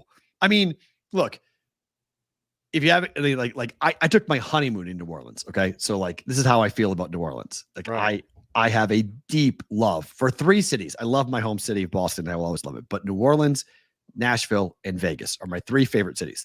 They're all similar sized. They all have a ton of things going on. They have police that will look the other way when things are happening. So they're not cracking down on crazy. They want you to have fun. They want to leave you alone. And the culture is incredible. The eating, the food, the fun, it's incredible. All 3 cities. I mean, Bourbon Street is just its own level. You have to do it just to see it, but I don't really like it because it's too much for me. It's too much tourism nonsense. But like, going and getting, you go to on a Fat Tuesday. Yeah, Tuesday on Bourbon Street. Go to a Fat Tuesday. It's unbelievable. It's so much fun. It's just, and it's funny too, because like the whole bead thing with the whole taking the shirt off thing, it was way more fun pre-internet. It was way of like a bigger deal, because now it's just like it's almost tame. It's like I can see all that. I can see all that whenever I can see all that. Like it's not like it used to be like, whoa. Now it's just kind of like it's lost its luster for me, at least, when it goes to like throwing the beads around and whatnot. I've never done a Mardi Gras there. That's one thing I have not done in New Orleans. I would love that. That's its whole different area. But I got two friends of mine down there that I guarantee you will hang out with and see. And I'm psyched that the Super Bowl. We got to make sure we get passes and all that other stuff. That's going to be, might be a problem. Like we're going to, we'll see. Yeah. I think we're good. I have high confidence that we will be able to go and be a part of it. And I got people down there. I told you, we got people down there. I know. We just got to, we got to make sure we get on Media Row and all that other stuff. Yeah. And, been there 3 years in a row. Old hat for us now. We know how to do it, but we got to be allowed to do it. That's all I'm saying. Yeah, we'll be allowed to do it. Okay. Here is your WNBA portion of the program. Congratulations, Indiana Fever. They've made the playoffs for the first time in 7 years. Caitlin Clark, 1 year playoffs. How happy are the WNBA folks at the Indiana Fever in the postseason? It's good for business, man. Massive ratings coming for them. It's good for everybody. They're outdrawing some college football. Yeah. Like, this is no joke. They played a night against LA. Way too big of favorites. 11? Way. I got a much better number. I have 12.5. Oh. Boy, oh boy. Look at this. Christian Hastings going to the Fever game tonight and fired up at downtown Indy. Yep. Wow. Biggest spread of the year for the Fever. For Fever. As a and favorite. They clinched a playoff berth. So they know they're in. Wow. So, you need a BBB hat. Yeah, Christian, we'll figure that out. Yeah, for sure. You don't have a Fever color yet, a Fever color BBB hat yet. We haven't done that. That'd be a first. No, what, blue and orange? Do a navy type orange. Probably with the But it's a different type of orange though. It's like a creamsicle orange. It's like a bright orange for the Fever. Yeah, would the Bears model work? Orange is too dark. Okay. Yeah, that's true. I think that's right, Brendan. I think you may see $1 million contracts in the W come at some point because of Caitlin Clark. Sure. If the TV money comes, they'll get the money. It's coming. I mean, the TV ratings are coming and the contracts are coming. It starts next year where you start to see a big jump. What's the number again? 702-570. I'll just put it on the screen for you. 702-570-TALK. Text that and say, I want a hat. And we'll see if we can take care of you. 702-570-8255. So see if we can take care of you. Have fun at the game. I got to go see Corbin after the show. Oh, good. So that's good. Enjoy that. Okay. Pirates go for the sweep of the Cubs today. Chicago, though, big favorite, minus 220. What the heck's going on with the Cubs? You can't beat the Pirates? Got to get these wins. It said it yesterday. One of the teams in the AL East, I can't remember who you said. There's just certain stretches, certain situations where the team can't beat the other team. Pirates got the Cubs number right now. The Cubs had the Pirates number earlier. It did. Skeens was good again yesterday. The bullpen was great. Holderman came in, and I held my breath. I was like, oh, no. Mm-hmm. And they didn't score. And then the Pirates got a big 3-run homer. I can't wait for the day that the Pirates are playing meaningful September baseball again. It's coming. Hopefully it's next year. It's coming. I hope it's next year. But it was a couple pieces away, but it's coming. I mean, they got a taste of it. I think Skeens got the city excited. Ownership saw it. Okay, how can we sustain it? How can we not have a blip? Can we be relevant all year versus just the summertime for them? But Cubs need this win today, Dave. Cubs got to win this game. Even August going to win the game. Okay. I mean, this is Cubs today. I would think so, unless the bats have all gone cold. But Herman's pitching first 5 over. It's just one of those situations where it's like, yeah, glad the Buccos won yesterday. Mm-hmm. They're not winning today. I don't think so. Orioles minus 370 against the White Sox. 9-0, 13-3, 12 consecutive losses now for the White Sox. 8.5 from a total perspective. Yeah. Got it yesterday. Barely. Right? Over 8.5. If you had 9, you pushed. Yeah. It was 7-0 in the third inning. Yeah. It was 7-0 in the third inning. You don't get it over 9. It stinks. I just make the line 400. Like if it was, I'd just be like, I'm done with this. Come on, please. I'm tired. Let them bet the White Sox. You said it yesterday. The record is in serious play. Orioles are going to lose today. I mean, I guess they could. Well, wow, White Sox money line today, JC from KC. You can say that and be right once. That's all you need it once a week. Say it once a week right now. If you get it twice in a week, then it's a big score. Yeah. But yeah, I don't know. Cannon today, maybe. Good luck with that. Do you know the team total for the Orioles? We'll get to it in Better to Book It. Was super low. Yes, I didn't understand it, but I bet it. So, Guardians look to keep the Royals slide going. They've lost 7 straight games, but they're favored with Lugo today at minus 130. Line makes sense. I wouldn't bet the Royals. You bet against them until they lose or until they win. Minus 130 now. Wow, they already did. They already took the Guardians, huh? Okay. Yeah, so that's down, and there's a couple other places further along on the right of the screen are down to minus 126 and 127. Okay. So hello. Yeah. Play on the Guardians to keep it going. Bet the streak.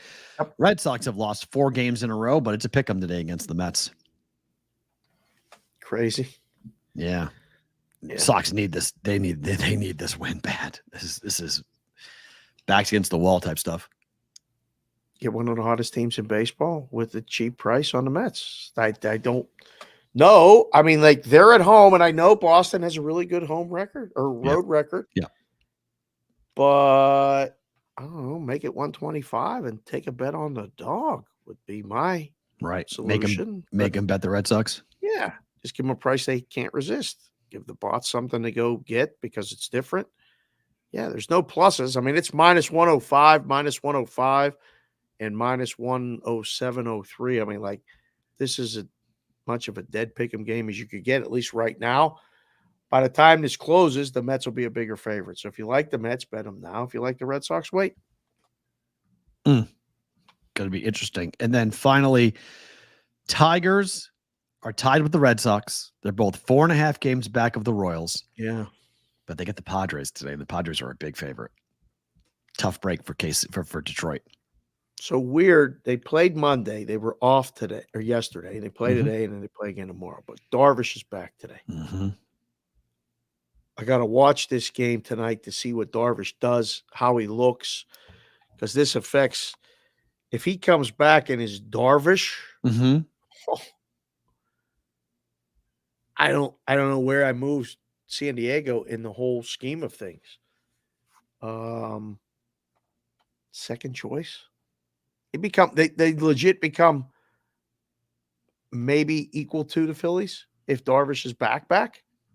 So it's a wait and see. I don't know if you want to lay 190, 200. Let's click refresh. Wow, 205 in 2 places. Whew. I don't know, maybe take a shot with the Tigers on a run line. They played a great baseball game on Monday. It was 3-0. It was really entertaining. It was 1-0, and the Padres got 2 runs late. So, no strong opinion. You? I can't. I don't know. Padres or nothing. It's just it gets you to the price where you're like, I don't know if I want to do this. Yeah, it's too high. I mean, I never lay a money line price of this, but I can't talk about the Tigers going into San Diego and winning when the Padres need it with Darvish coming back.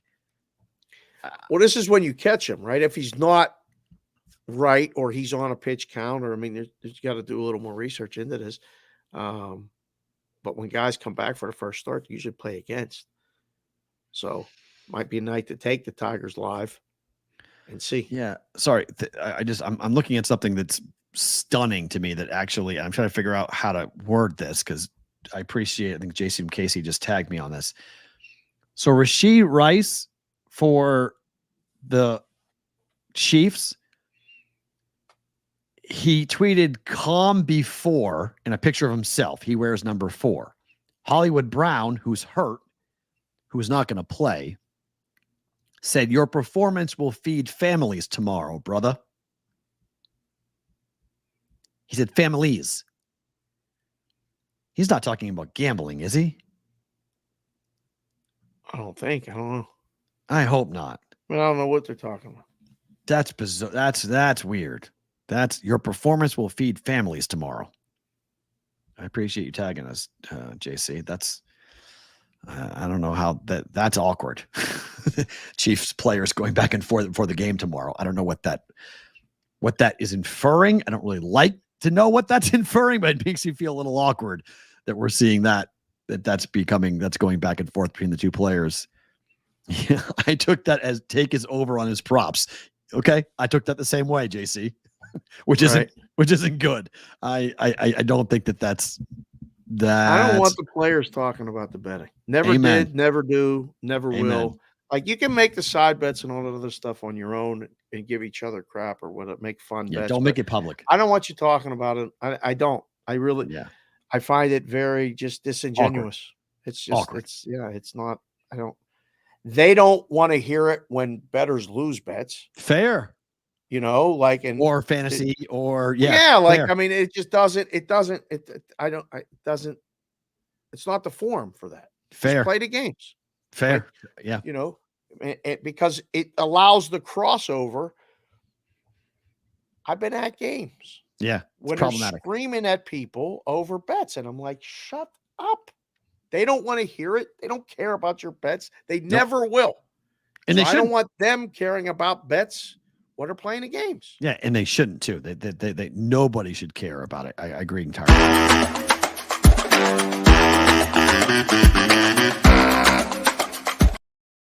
All right, favorite thing about today. Oh, sorry, better to book it. Sorry, we'll do favorite thing about today in a second. Yeah. Better to book it here. 2 quick ones. LA Sparks 4-1 ATS. We got there yesterday with the Mystics. They won the game outright yesterday. Yep. The LA Sparks have been doing great work against the number. 4-1 on the road over their last 5 games on the road, including a 4-game road trip in which they went 3-1. They covered as big dogs at home against Vegas. I like the Sparks here, plus 12.5 after the Fever clinched the playoff spot. Yeah. Better to book it. I'd say bet it. I mean, you don't have to twist my arm to take a dog, especially a double-digit dog in the WNBA. It's a big number. Too big. And then finally, team total for the Orioles was 4.5 at FanDuel last night, minus 142. That's right. Total's 8.5. I know. That seems very low. Why? They scored 13 and 9 the last 2 games, and they've got a guy on the hill that has an opposing batting average of 315. He's given up 4 runs in 4 or more runs in 4 straight starts. That's the danger. Like, I don't think you got to worry about getting shut out. I think you got to worry about getting 4 and losing this bet. Maybe, but then the bullpen comes in, and the bullpen sucks for the White Sox. All good things for this bet. There's all positives. I think you get a bad beat. It's not like you can alt bet it. I mean, it's plus money. 5.5 is plus money, right? Well, 5 is a common number, so they score 6. 6 runs is not crazy against this team against the White Sox. Crazy at all. No, I think this is a bet also. Yeah. I think you can alt. Way to avoid laying a gigantic number in the game. Just bet the Orioles team total over. Yeah, because it's gigantic. Yep. I mean, 373 everything. So it's. I'll be very curious to see if they lose this game. The White Sox lose. That's 13 consecutive games. They've lost 20 consecutive games already at one point this season. What's the incentive for this team going forward? Because they've got playoff team after playoff team that they're going to play in September, and they just don't care. Like, I can't blame them. I mean, how do you go to work every day knowing the same thing's going to happen over and over again? Like, you're going to go there, you're going to lose. Going to go there, you're going to lose. Yesterday, there was it was so funny because I was on with Wetzel and he goes, how does this happen every day? Somebody runs into somebody else on a pop-up, or somebody lets a ball drop on a pop-up or something. And they showed it. There was a massive, the shortstop was going out and the left fielder went like this to catch the ball, and the guy ran right into his elbow. His eye just immediately went, just blew up, and it was like the ball dropped. The guy got a double. 2 guys scored. Welcome to White Sox baseball. Bad. Guys, if you're with us live on YouTube and Twitter, do not move. Bonus time with Favorite Thing About Today comes your way. If you're watching the replay on SportsGrid TV or listening on SiriusXM, thank you for being here. We got a big show tomorrow. NFL football returns. Eagles, Chiefs tomorrow. Looking forward to seeing you guys then to break it all down. For the rest of you get bonus time.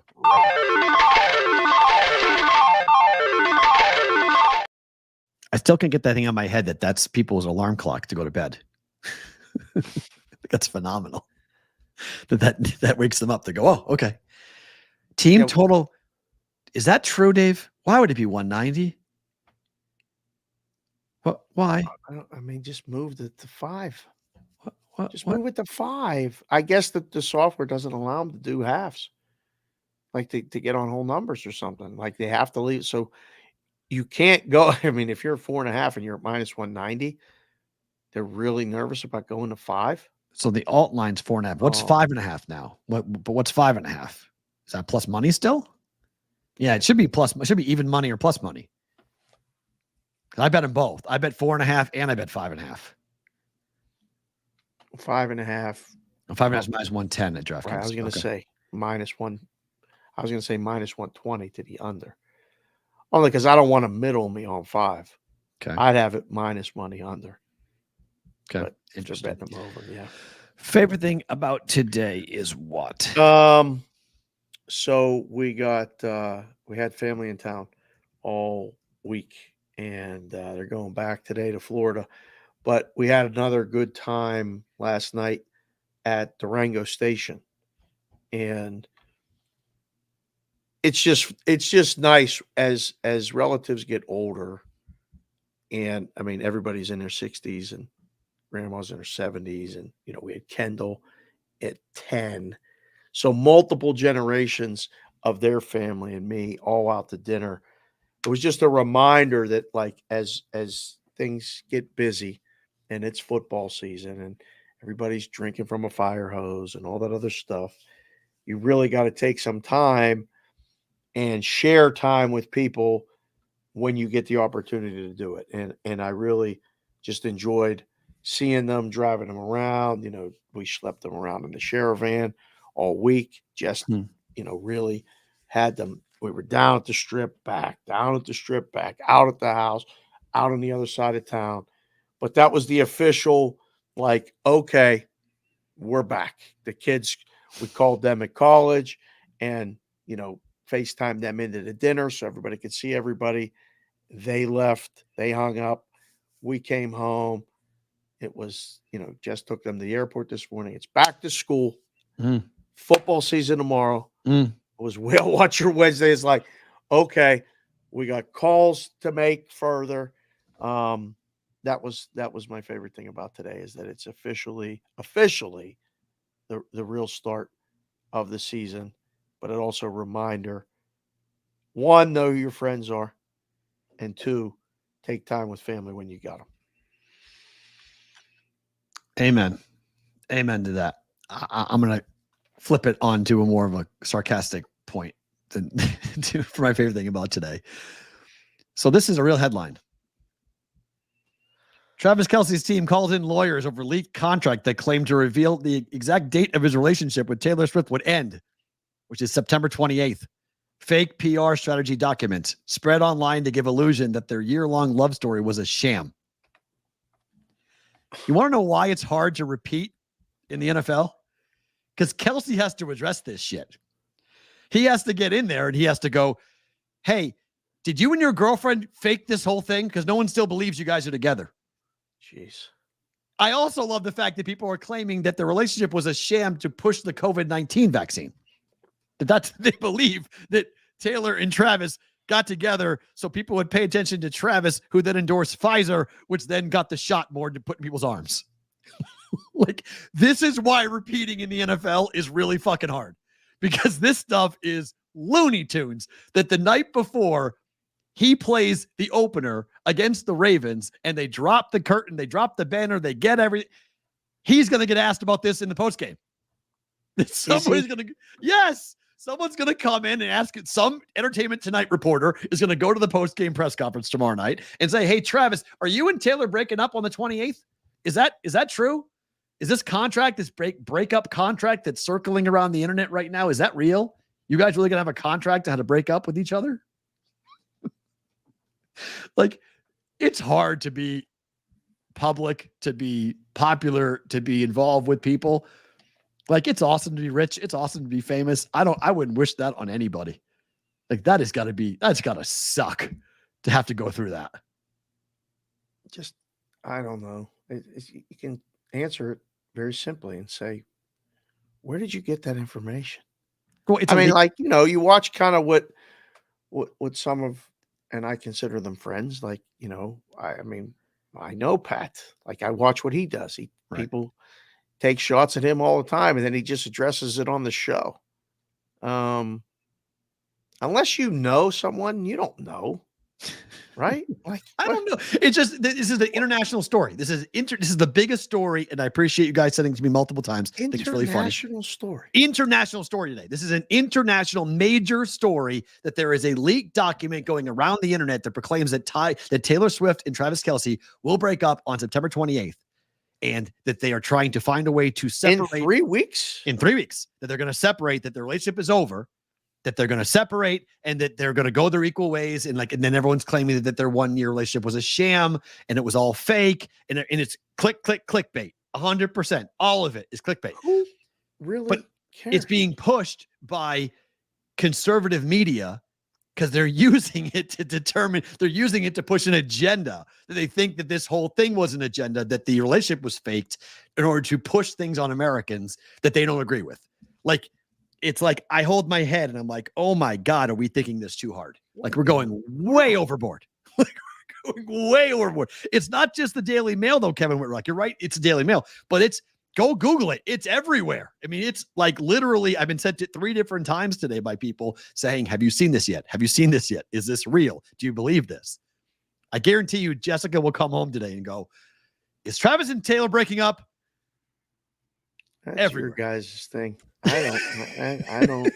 You guys talk more about that than I do. Just like sports are fixed. Yes. Right? Here we go. Wait for that point. Tomorrow Just night. Like the games are fixed. NFL, the games are fixed. And of all days, why? I don't know. It's a great question. Why September 28th? I don't know. It's a great question. A month before the election, 6 weeks before the election or something. Who knows? Just, oh God. Yeah, I don't know. It's all wild. So, guys, tomorrow, not a lot of Kelce and Taylor talk, but football. Chiefs. Whew. Drop the banner for the 3rd time. We'll get into it. We'll talk about the game, the Ravens, MVP markets, all good stuff coming at you on a Wednesday. Thank you to Sporttrade and Alex Kane for making that big announcement. They go live in Virginia. Congrats to them. That was a lot of fun. That is also my other favorite thing about today. They're committed for the rest of the football season. Oh yeah. So we have guaranteed whale watcher Wednesday. The rest of football season we'll have Alex or D Huff, or I don't know if we'll have Jack back on. Jack's busy golfing. Jack's a good golfer. Jack's still working on the golf game. He's got Georgia though. He's got his Georgia Bulldogs. So we will have to have him on. That's true. He's got Uga to brag about. So he's got something to talk about. Dave and Matt back tomorrow for a Thursday's BVB.